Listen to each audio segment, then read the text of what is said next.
Hi hello welcome back to my channel Souji's life style vlogs. ఎలా ఉన్నారండి మీరందరూ? నేనైతే బాగున్నాను, మీరు కూడా బాగున్నారు అనుకుంటున్నాను. ఇది లాస్ట్ వ్లాగ్ కంటిన్యూషన్ అనమాట. లాస్ట్ వ్లాగ్లో చెప్పాను కదా, నేను ఇది మేక్ ఓవర్ చేద్దాం అనుకున్నాను, హాఫ్ వే చేశాను, ఇంకా కంప్లీట్ చేయాలి, వచ్చిన తర్వాత చేద్దామని అక్కడితో అయితే స్టాప్ చేశాను.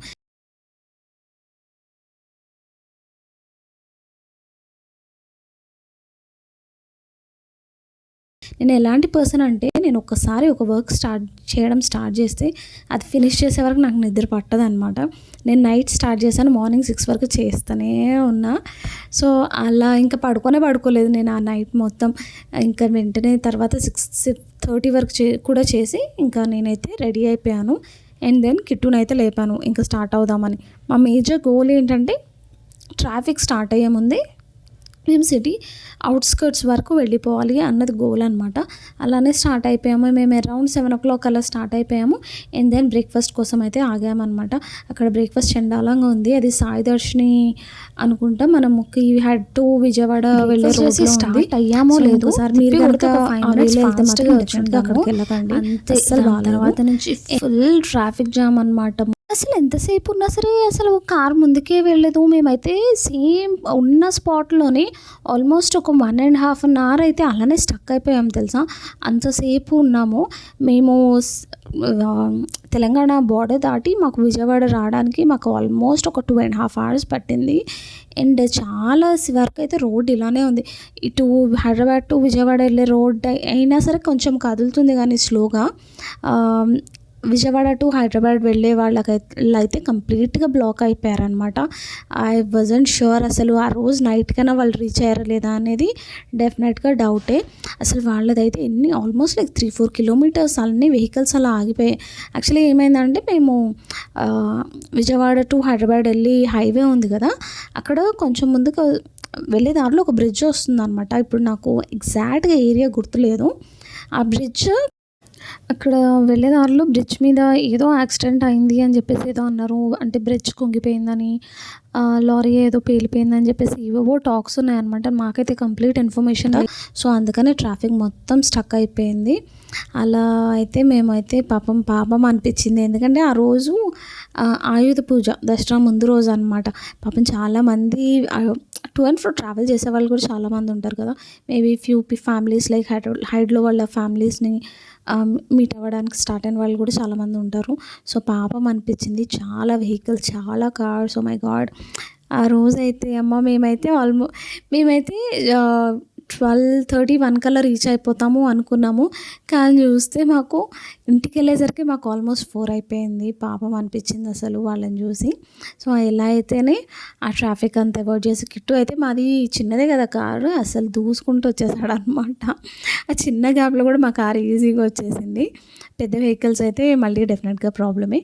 సో అలా అయితే మేమైతే స్టార్ట్ అయిపోయాము. అండ్ కొంచెం దూరం వచ్చేసరికి ఆల్మోస్ట్ లైక్ ఒక 2 kilometers వచ్చేసరికి కొంచెం రోడ్ అయితే ఫ్రీ అయింది. అండ్ ట్రాఫిక్ కూడా అంత లేదనమాట. ఇంకా అంత ట్రాఫిక్ చూసిన తర్వాత మాకు ఎక్కడ ఆగాలనిపించలేదు. డైరెక్ట్ ఫస్ట్ అయితే ఇంటికి వెళ్ళిపోదాం, ఇంటికి వెళ్ళిన తర్వాత లంచ్ ఏదైనా చేద్దాం అన్నట్టు స్టార్ట్ అయిపోయాం. మేము లాస్ట్ వ్లాగ్లో చూపించాను కదా, కిట్టు వాళ్ళు ఆఫీస్ వాళ్ళు తనకైతే స్వీట్ బాక్స్ ఇచ్చారు. మా ఆఫీస్ వాళ్ళు మాకు ఏమి ఇవ్వలేదు. ఇంకా చూద్దాం ఏమన్నా ఇస్తారేమో. సో ఆ స్వీట్ అయితే కొంచెం తిన్నాము. అండ్ తర్వాత అయితే అలా జర్నీ అయితే కంటిన్యూ చేసాము.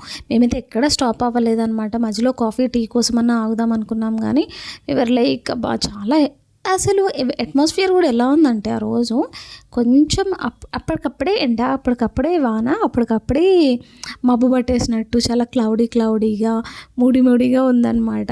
అబ్బా ఏమని చెప్తాంలేండి. సో అలా అయితే వెళ్ళిపోయాము. అండ్ ఆ రోజు స్కై వ్యూ సూపర్ ఉంది అసలు, చాలా బ్యూటిఫుల్గా ఉంది. నేను అందుకనే వీడియో తీశాను. అండ్ దాని తర్వాత మేమైతే లంచ్ కోసం ఆగాము. యాక్చువల్లీ ఇంటికి వెళ్ళిన తర్వాత చేద్దాం అనుకున్నాం, కానీ దెన్ వీవర్ లైక్ ఓకే ఆకలిస్తుంది బాగా అన్నట్టు. బ్రేక్ఫాస్ట్ బాగాలేదు కదా, సో లంచ్ చేసేద్దాం అన్నట్టు ఆగిపోయాము. ఇది గొల్లపూడి వెళ్ళే రోడ్లో ఉందన్నమాట. కొత్తగా పెట్టినట్టున్నారు. ఇది మిలిటరీ హోటల్ దీని పేరు. సో చాలా బాగుంది. ఓన్లీ నాన్ వెజ్ కూడా ఉంది, బట్ వీ ప్రిఫర్డ్ వెజ్ అనమాట. వెజ్ థాలీ ఆర్డర్ చేసాము.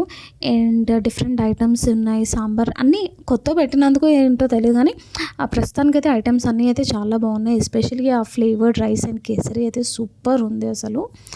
సో మేమైతే మీల్స్ తిన్నాం, వెజ్ మీల్సే తిన్నాము. అన్ని వెజ్ మీల్స్ తిని మీకోసం ఈ ఐటమ్స్ అన్నీ చూపిస్తాను, ఒకసారి చూడండి. చాలా ఐటమ్స్ ఇచ్చాడు, ఆల్మోస్ట్ లైక్ 26 ఐటమ్స్, అంటే ఇంక్లూడింగ్ కర్రీస్, వైట్ రైస్, పెరుగు అన్నీ కలిపి అనమాట. అండ్ కాస్ట్ వచ్చేసరికి 190 per ఈచ్ ప్లేట్ అయితే పడింది. బట్ కొంచెమే ఓవర్ రేటెడ్ అనిపించింది కానీ బట్ ఇట్స్ స్టిల్ గుడ్ అనమాట. టేస్ట్ వైజ్ అయితే నాకు చాలా బాగా అనిపించింది. పాపడ్ ఇచ్చాడు, డిఫరెంట్ టైప్స్ ఆఫ్ పొడీస్ ఇచ్చాడు, గీ ఇచ్చాడు, అండ్ పికిల్స్ ఇచ్చాడు, కర్రీస్ కూడా బాగానే ఇచ్చాడు. సో వర్త్ ఇట్టే. ప్లేస్ కూడా నీట్గా, అంబియన్స్ కూడా నీట్గా చాలా బాగుంది. చాలా అని చెప్పాను కానీ ఓకే, మోడరేట్గా ఉందన్నమాట. డెఫినెట్గా అయితే ట్రై చేయవచ్చు. చాలామంది వర్కింగ్ ప్రొఫెషనల్స్ కూడా లైక్ ఆఫీస్ నుంచి వచ్చి ఇక్కడే లంచ్ చేయడం ఇలా అయితే చూసాను నేను చాలామందిని. సో మనమైతే ట్రై చేయవచ్చు డెఫినెట్గా. ఇంకా లంచ్ చేసి మేమైతే వెంటనే స్టార్ట్ అయిపోయామన్నమాట. సో అక్కడి నుంచి మాకు ఒక 20 minutes కూడా ఉండదు, ఒక 15 minutesలో మేము ఇంటికైతే రీచ్ అయిపోతాం. చాలా దగ్గరే. సో ఈ రోడ్డు ఉంది చూసారా, ఈ రోడ్ అంతా మొన్న వర్షం వచ్చినప్పుడు లైక్ మొన్న వర్షాలు వచ్చాయి కదా విజయవాడ మొత్తం నిండిపోయింది ఆ రోడ్ అనమాట. అలా చూడడానికి అలా లేనే లేదు, ఫుల్ నిండిపోయిందంట ఆ రోడ్ అంతా. బోట్ ఇలా చూసుకుంటూ మేము ఇంటికి రానే వచ్చేసాం అనమాట. చూడండి విన్సీ రియాక్షన్ చూడండి.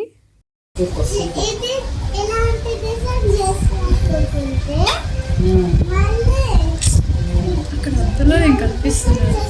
ఏంటి నువ్వు ఫోన్లే నేనేగా.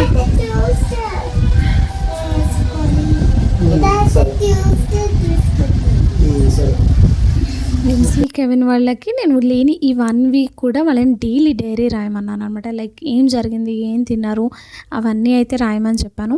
అదంతా చూసి అదంతా తను నాకు చూపించిన తర్వాత మేమైతే మా నాన్నమ్మ వాళ్ళ ఊరైతే స్టార్ట్ అయిపోయాము. దీని కంటిన్యూషన్ వ్లాగ్ అయితే నేను రేపైతే పోస్ట్ చేస్తున్నాను. ఇంతటితో ఈ వీడియో అయితే ఎండ్ చేస్తున్నాను. Until then bye, see you all in my next vlog. మీ నాన్నమ్మ అడిగింది కదా నువ్వు ఎక్కడికి వెళ్తున్నావు అని, ఏమని చెప్పు? ఎక్కడికి వెళ్తున్నానని చెప్పు. ఎక్కడికి వెళ్తున్నానని చెప్పు. అక్కడ ఉంది, బాయ్ చెప్పు. బాయ్ చెప్పు మీ తాతోళ్ళ మమ్మీకి. అదే లోపల ఉంటాడు. She's dead only రే. She died a few years back. Bye చెప్పు.